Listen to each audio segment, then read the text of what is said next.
Hi there, I'm Stephen T. Loud, and welcome to part 4 of my introductory series to the STL. If you watched part 1, we saw an overview of C++'s standard template library, and in particular its sequence containers, vector, and deck, and list, and forward list. In part 2, we saw the associative of containers, map, set, multi-map, multi-set, and a little bit of the hash versions. And in part 3, we saw its smart pointers, shared pointer, unique pointer, saw a little bit about exception safety, and at the end of part 3, I gave you a challenge. That is to take the puzzle Nurek Hobby, here I've got the Wikipedia page about it, and to write a solver for it using the STL. This is a puzzle published by the same company that popularized Sudoku, which you've probably heard of, and it's actually quite challenging to write a program to solve. So I went and wrote a program that's about 40 kilobytes of source code to solve this using all of the things that we saw in parts 1, 2, and 3. So if you're not familiar with what I just mentioned, go back and watch those parts. But if you've seen them, or if you've already been familiar with those parts of the STL, then let's jump right in and take a look at this code. It turns out that I had to use a whole bunch of things from the STL, including some things that I haven't talked about yet, and it'll be nice to actually see them in action. So a definite prerequisite for this is reading the Wikipedia page about the puzzle, because in order to understand what a program does, you need to understand the problem domain that it's working in. In this case, it means understanding what it means to solve this puzzle. So I'm going to assume that you already know what I'm talking about when I talk about complete islands and pools and that sort of thing. The page is very helpful. So my solver, what it does is it starts with this grid of numbers and attempts to apply a sequence of rules. The rules range from very simple to quite complicated. And every time it runs a rule, it tries to see if it can determine whether a cell is black or white. If it can, it marks that cell accordingly and then reruns the rules, trying to see if that has opened up any new avenues. Now, this is only one way to write a solver. There is another way to write a solver, and that is to take the grid, and here I've got a grid. You could guess that, oh, I'm going to guess that this cell is white, and then proceed trying to look for contradictions, and then maybe you'll have to guess that this cell is black, and then you'll proceed some more. That's why I refer to it as a backtracking solver, and my program does a little bit of that. It'll guess one cell and then try to see what it can prove from that. But what it will never do, as I've written it, is to try to guess two cells in sequence. I've written my program to solve the Nurek Hobby puzzle like a human does. And if you read the Wikipedia page, it mentions that puzzles intended to be solved by humans usually do not require multiple guessing. They can be solved forward by proving that cells are white or black. As a little bit of CS fun, the puzzle can actually be proved to be NP complete. That means that in general, huge puzzles do require this backtracking, and they cannot be solved in polynomial time, which means that they can be incredibly difficult to solve. My solver is oriented toward solving the sort of puzzles that humans will do. Now, with a small change to the code, I could make it fully backtracking. I haven't done that because it doesn't interest me so much, but you could certainly take the code and modify it and see what happens when you do that. So let's start looking at the code. Here we go, got it in VS 2010. I make liberal use of C++ OX constructs like auto and a bunch of STL algorithms. So if you try to compile this in Visual Studio 2008, it will not compile. I suggest that you upgrade. Of course, it can be translated back into the original C++ 9803 version that 2008 and previous compilers supported. But using the new OX constructs actually simplifies code significantly and makes it easier to understand rather than the reverse. So at the top of my source file, I've got the compiler command line. In this case, I compile it from the command line. You could, of course, build this in Visual Studio, the IDE. I compile it with maximum optimizations because we're going to look at its performance. And then I run the program, and then it emits HTML. And if I simply mention the output's file name, I'll open it up in my default browser, and I can look at what it is proving in a very convenient format. Initially, when I wrote this, I had it just printing out text to the console, but then I started getting fancy, and I eventually added the HTML here. So let's take a look at the main function of my program. Of course, I start off with a bunch of includes because I'm using so many components from the STL. As I think I mentioned in an earlier part, when you're using things from the STL, you should be careful to include all of the headers that you need. For example, if you're using helpers from the iterator header, you should include the iterator header directly and should not assume that any STL header is going to drag that in for you. In practice, many headers do, but according to the standard, that can change at any time. And in 2010, we went and changed how our headers include each other. In particular, we made algorithm stop including iterators. So users who assumed that the algorithm header would always drag in the iterator header were broken. And that's a good change because it allows us to minimize our dependencies. But it will break you if you're not careful to include all of the headers that you need. Fortunately, even if you mess up, going and dragging in the right header is a very easy change. So I include a bunch of headers from the STL. And because this is a source file, I say using namespace stood. If this were a header, I would be playing by different rules. And because I could not pollute all of my users with a using directive, I would be using std : qualification. But since this is the source file, it's a CPP, I can make my code shorter. I disable the warning at the top with a comment. I'm going to use a C++OX feature, explicitly specified underlying types on enumerations. Currently, 2010 will warn about this, saying, whoa, you're using a non-standard extension. That's actually no longer accurate. This underlying type extension was incorporated into C++OX because it's official. I can disable this warning in my source file and go ahead and use the feature. We'll be fixing that hopefully in the next version of Visual Studio. So I've got a class, I call it grid, that both stores the state of the puzzle that I'm working on, in addition to the initial state, which is all of these numbers, whether I've proven cells to be black or white. And it also stores extra bookkeeping, what I call regions that help my analysis greatly. So we'll see how to do that. My interface is very simple. I've got a constructor that takes a width and a height and then a string, which allows me to fill in the cells of the puzzle. Then I have a solve member function that when you call it, it will go run its analysis and it will return you a status code saying one of four things. Usually it says keep going, meaning I need to be called again because I've got more analysis to run. It can also say, oh, I found a solution, which is great. Solution found. It could also say that it's found a contradiction. This means that we've marked cells in the grid that do not satisfy the rules of the Nurikabe puzzle. For example, if we ever mark 4 cells to be black in a square, that is not a valid solution. So if grid detects this, it'll return contradiction found. Now, of course, if we start off with a well-formed puzzle, we never expect contradiction found to be returned from the grid solver. But this definitely can happen if we start making these hypothetical guesses. What if I marked this cell to be black and then see what would happen? Maybe we will run into a contradiction. Of course, programming bugs could also return contradiction found. Hopefully we won't have any of those, but my program does contain extensive validity checks to make sure that it's not going off the rails. The last thing that my solver can return is cannot proceed. This is when it's run all of its rules, it's proved every single cell that it can determine the status of, but yet there are still cells unknown. In that case, it hasn't reached a contradiction, hasn't reached a solution, it doesn't know how to keep going, so it's going to say, I can't proceed. Now, if I had a fully backtracking solver, then calling solve on the original grid instance would never return, cannot proceed. Instead, once it got to the end of its analysis and got stuck, it would just guess a cell to be black or white, see if that led to a contradiction, and if it did, backtrack out and try another cell. However, even in a fully backtracking solver, cannot proceed is useful because you would not want to go through the whole chain of backtracking if you could avoid it. We'll see that later on in the solve method. And finally, we want to get some output out of my grid. Now, originally when I wrote this, I was simply printing to cout a grid in ASCII, so I would need to view it in monospace. Eventually, I wanted to omit something a little nicer to look at, HTML. And I also, because I care about analyzing the performance of this program, which we'll be looking at later, I wanted to keep all the HTML formatting that I had to do out of my timer calls.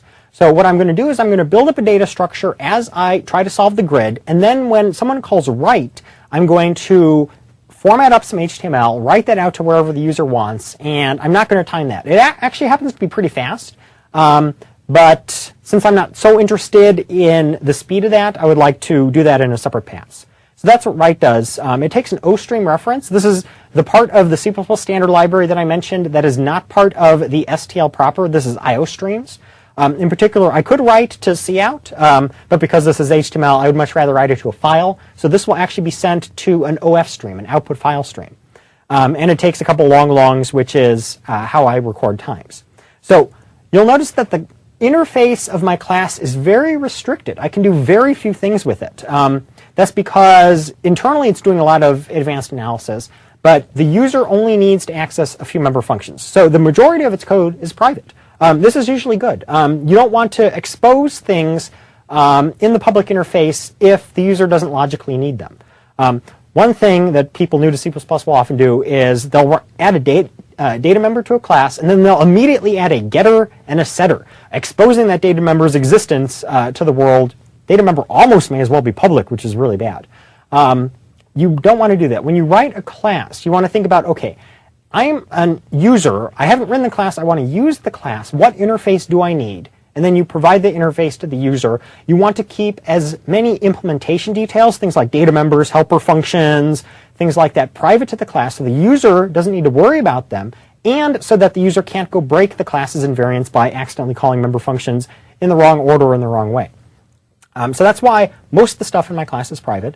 So I'm going to skip over that for now and show you what the main function looks like, because that is the best way to understand how a class works, is to see how it's used. So here's my main function. I've put it as early in the file as I could. Right before it, I've got these counter and frequency functions. There's many ways to do timing in Windows. My preferred method is to call it query performance counter and query performance frequency. It's a very high resolution timer, very accurate. There's other ways, using RDTSC to look at clock cycles, less accurate forms. I like UPC. So this simply returns long longs, that is a count of ticks. Frequency returns how many ticks occur in a second. I can just divide and get seconds or milliseconds or whatever I want. Simple helper functions using stuff from Windows.h. And then in my main function, I have a try block. We'll see what I do with that. I record when my program is beginning, putting it in this long long called start, and then I construct up my grid. Here's how the construction looks like. So I've got a grid which I call G. I tell it the width and height. The width of Wikipedia's, what I'm solving here is Wikipedia's example at the top. They call it moderately difficult. They're horrible liars. This thing is really hard to solve. And it's a 10 by 9 puzzle. So if I look at my program, I tell it the width is 10, the height is 9, and then I give it a string literal here, which has the content of the grid.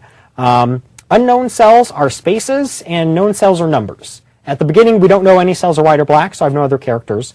And I need to indicate the end of a row with a new line.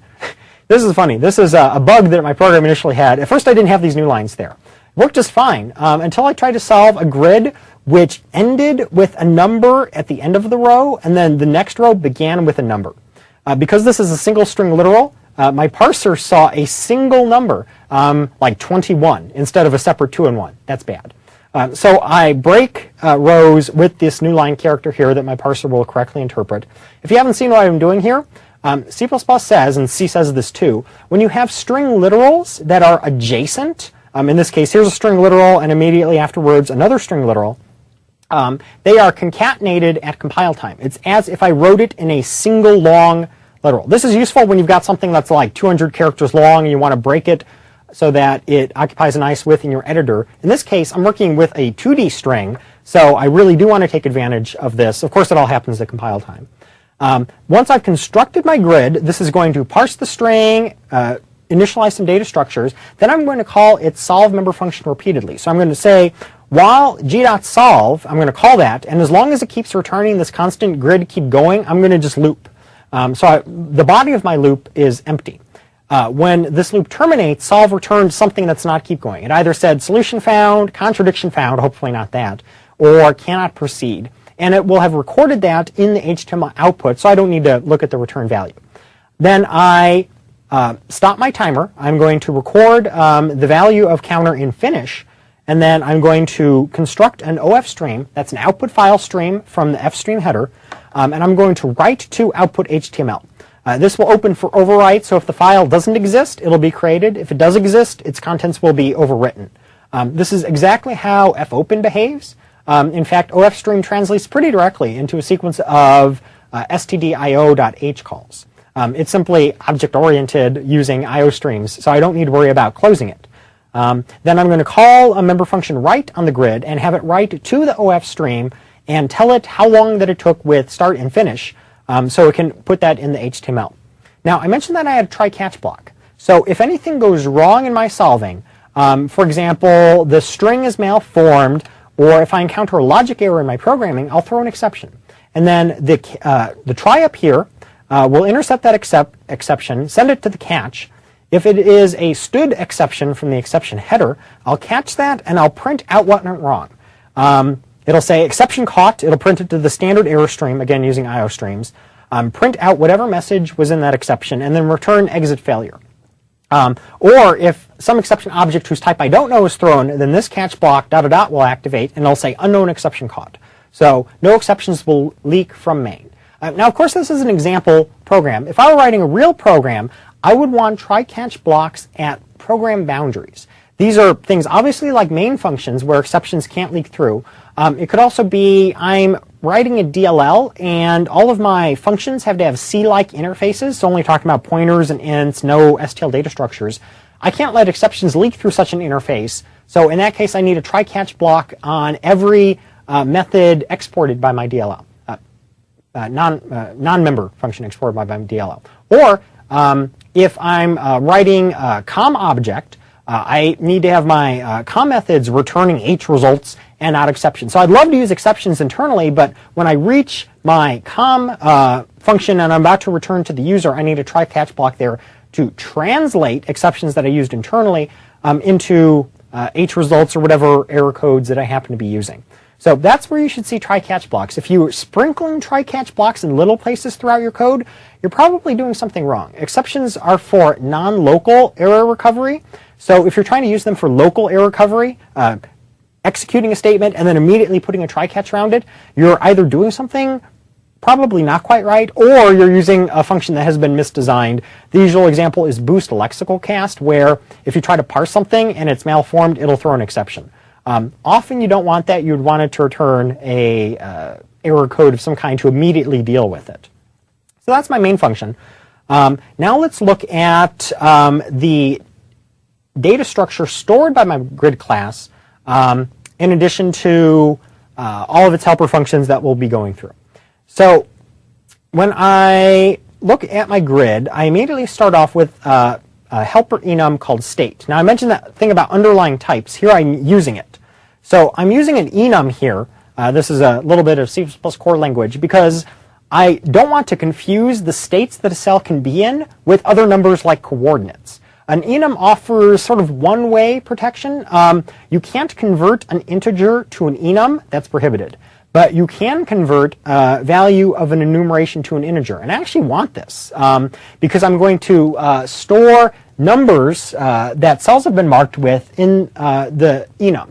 Now, there's a C++ OX feature that Visual Studio 2010 does not yet implement called strongly typed enums that prohibits that conversion so that you can't go from enums to integers or back without an explicit cast. I could use that if I had it available to me, but the original C++ 9803 enums satisfy my needs. So there's three named states that a cell can be in. A cell can be unknown. In this case, it's just blank. I don't know what the state of the cell is. Or it could be white. Murakabe traditionally, when you're solving this by hand, marks this by putting a dot in the cell. That's a cell that's known to be white. Or a cell can be black, filled in like this, known to be part of the water, if you look at how the puzzle is explained. Cells can also have a state not shown here, meaning they contain a number. Like 7 or 3 or 2 or so forth. I'm going to want to store this in my enum, so I want to make sure that the enum is the size of an int. That's what this underlying type is. Enum state :int means that the enum is the size of an int. I can store ints in it and I can get them back out. So this is great. Because all of the numbers in Nurikabe puzzle are 1 or greater, I'm going to use negative numbers for the named values of my enumeration so they don't collide. So that's why they're -3, -2, and -1. The actual values don't matter. I'm never going to look at those values again. There's only one place where I care about the order of the values. We'll see what I do about that. But it is important that they're all less than 1. So then I have a private class, nested class called region. I could make this public, but users of Grid have no reason to talk about regions. I could put it in a detail namespace, and I might do that if I were in a header. But in this case, making it nested to my Grid class is exactly what I want. So I've exhaustively commented this file, so when you read the source code in full, you can read the comments and they explain what I'm doing. As I'm showing it to you here, I'm going to skip over the comments and sort of show you the highlights of what the class is doing. So imagine that I've got this puzzle, and I'm going to start off by solving it. Let me fill in a few simple cells. So one of the rules in Nurikabe is that cells that touch 2 numbers must be black, because these numbers cannot be joined into a single island. So I've got these 3 here. All the cells between them must be black, like this. Another rule is that all of the black cells in the final solution must be contiguous. So if there's ever an isolated black cell that cannot connect to others, the puzzle solution is invalid. So when I see a black cell that is surrounded by 3 wider numbered cells like this and has only one avenue of escape, what I call a liberty, if you play Go, you'll be familiar with this terminology, and I see other black cells in my solution, then I know that if this cell, let's imagine that it were white, then this black cell would be isolated. One important thing is that Nurikabe uses orthogonal adjacency, so left, right, up, down. Diagonals are not considered adjacent. So if this cell were white, this black cell would be trapped and could never connect to these other black cells. The solution would be invalid.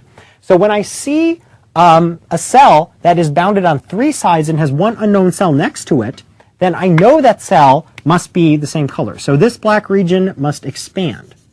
And I said region there because what I care about is connected segments of cells. Now, imagine that I'm just going to scribble some stuff here that's not necessarily the right solution. If we prove that this cell was white and this cell was white, now this region of 2 black cells would be confined if this one were white. So it's got to expand again. So now I'm looking at groups of cells. This group-based analysis is how my solver is going to solve this entire puzzle. Let me erase that. So I'm going to use a data structure, which I call class region, in order to remember which cells are connected to each other. In my original implementation of the solver, I didn't do this. I did purely cell-based analysis, and whenever I wanted to find out if a cell belonged to a contiguous chunk of cells, I did a flood fill by calling a function recursively and figuring out every cell that was connected to it. That was not only expensive in time, but it was also horrible to code.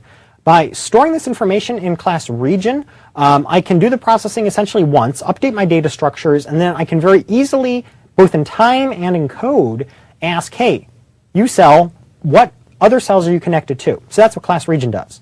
Let's look at its data members. A region stores 3 data members. First, state. So I do, one of the things that I do in my program is I don't have unknown regions. Cells that are unknown are not tracked by this region machinery. I only have regions for black cells, white cells, and numbered cells. So that's what mstate can be. It can either be black, white, or numbered.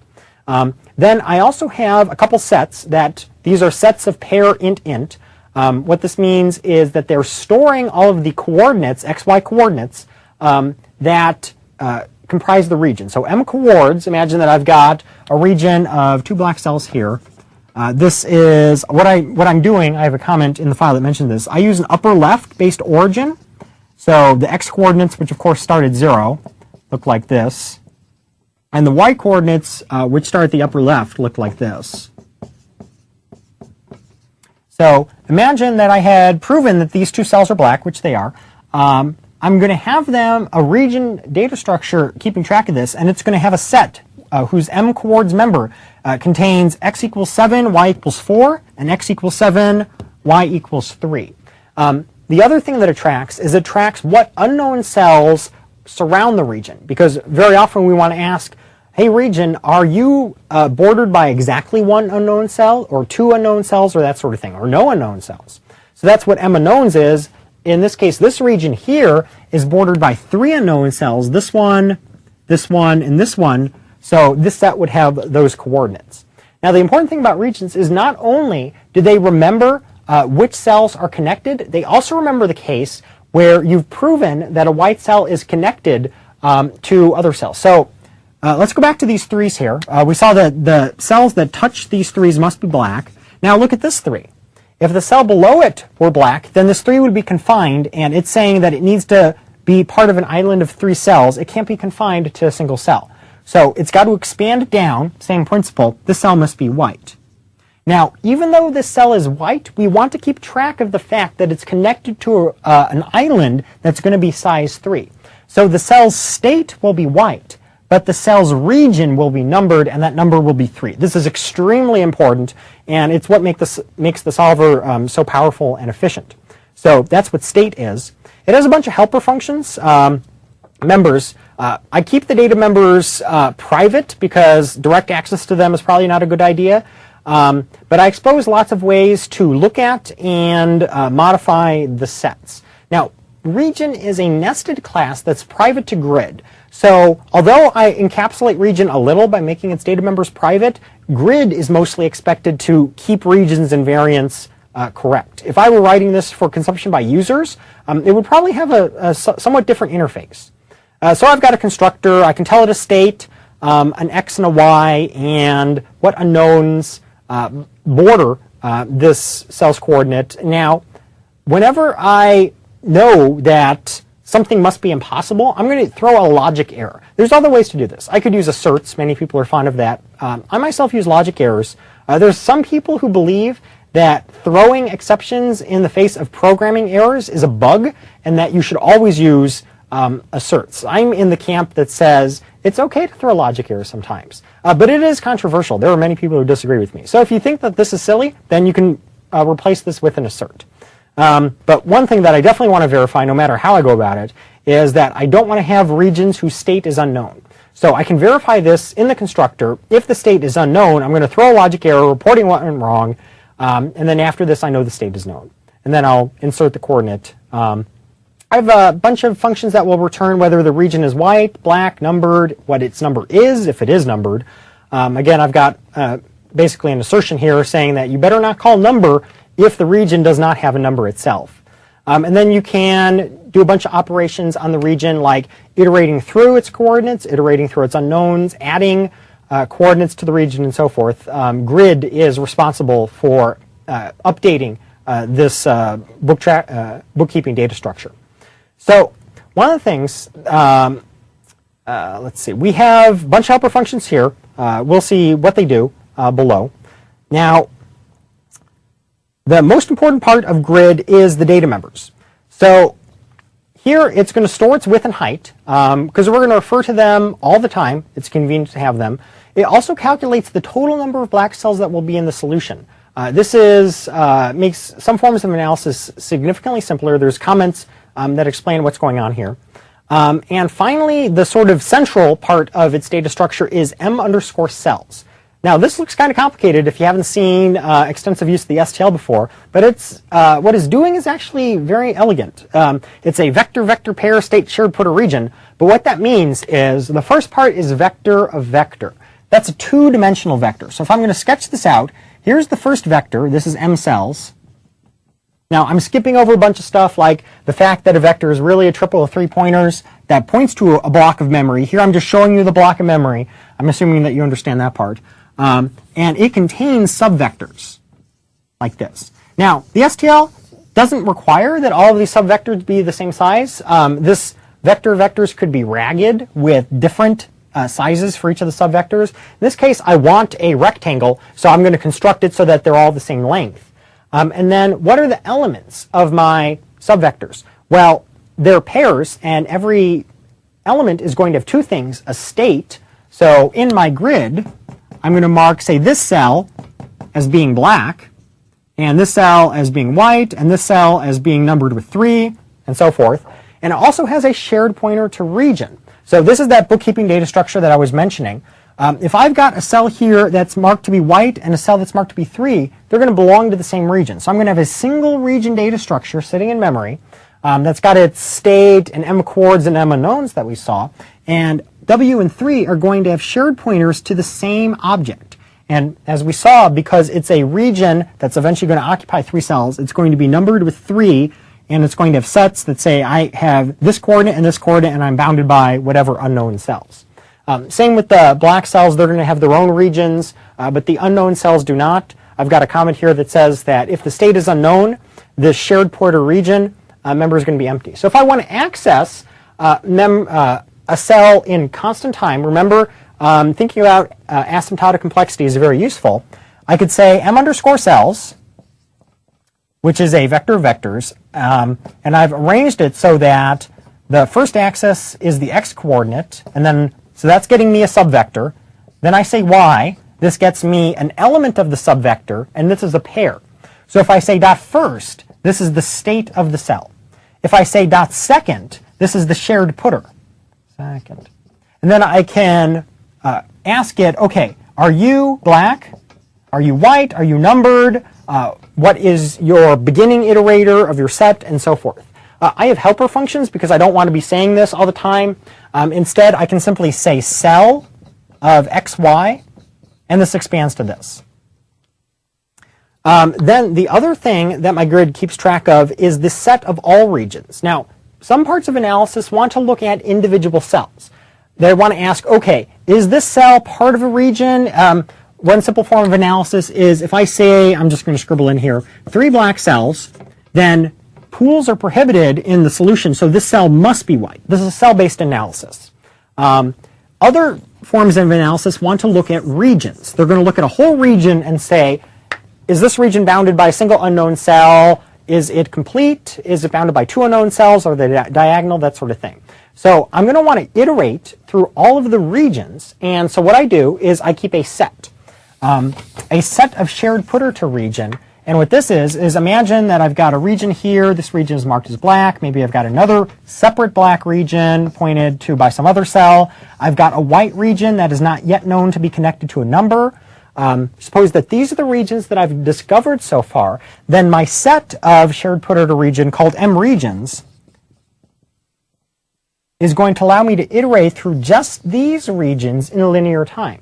Now, set, as we saw in part 2, is automatically sorted. In this case, it's sorted by shared putter, and that comparator is going to compare the addresses of the regions. I actually don't care about the ordering. I simply want to go through all of the regions, but the fact that I can look up, is this region in this set in logarithmic time is very convenient, and the fact that I can add and remove regions in logarithmic time is convenient. There's probably a few places in my solver where I could be using vector instead of set, but I use set very extensively. The other thing that set enforces is uniqueness, and you'll see this all the time with coordinates. Suppose that I am walking through my analysis, and I determine that a cell is black through a couple of mechanisms. For example, suppose that I've got, I'm just going to draw a tiny grid here, a couple of 1 cells that are like this. Then any cell that's next to a 1 cell must be black. In this case, this one's next to 2 1 cells.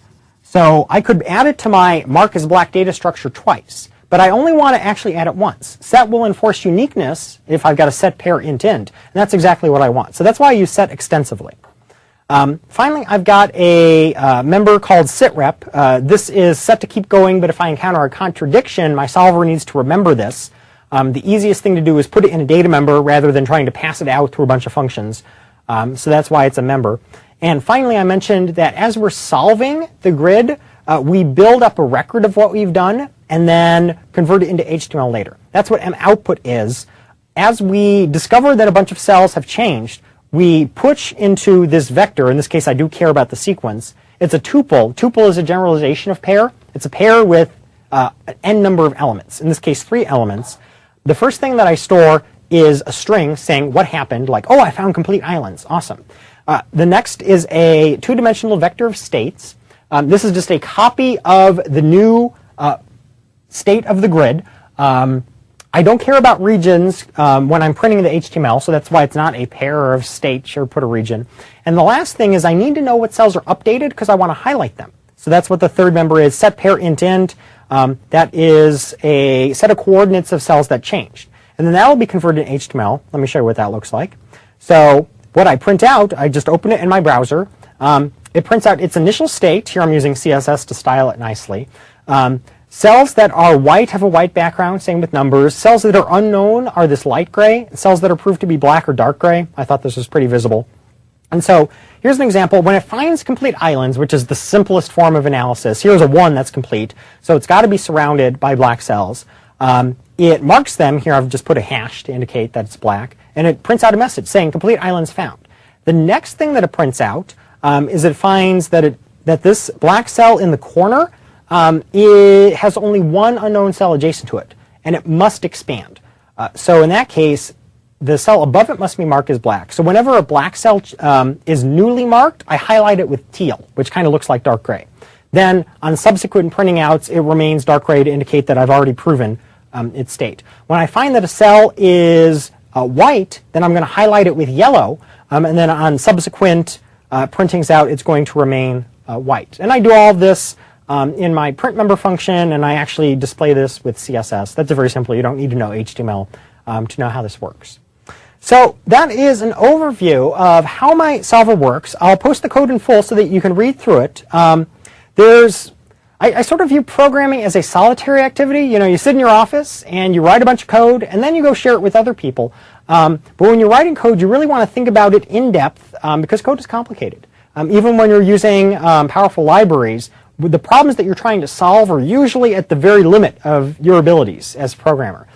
So there's almost no replacement for reading the code in full, seeing how it works, sort of stepping through it mentally in your head, if not in a debugger, and understanding how all the pieces fit together. So I've given you an overview of how the data members, what they mean. The comments are relatively exhaustive, so they should explain what the analysis is doing.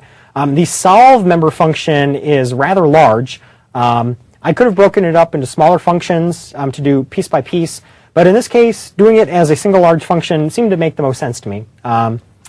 And try to see if you can figure out what's going on, how my solver works, and how it manages to solve the entire example from Wikipedia, and eventually print I'm done. So, homework problem for you. In addition to understanding how the solver works, if you wrote your own solver after part 3, you can compare how yours works against mine. What I'd like you to think about is the performance. So you can see here I print out how long it takes me to solve this entire grid. Initially my solver took about 128 milliseconds with maximum optimizations on my Q9450, which is my work machine. And then I found some redundant work that I was doing. This is the cache member if you look at the code. And I was able to reduce this to about 87 milliseconds, which is very fast, I think. But further improvements are possible. In fact, I've identified probably at least 3 things that I could be doing to increase the speed of my solver significantly. In experiments, I've already increased its speed by about half, and I see a couple other ways to increase its speed even further. So I'd like you to look at the code and think about potential ways to speed it up or to make it more powerful, to handle other grids. You can throw other Narukami grids at the solver and see if it solves them, or see if it encounters a place where it gets stumped and can't proceed any further. Or you might even find a bug, although I don't believe that they'll be easy to find.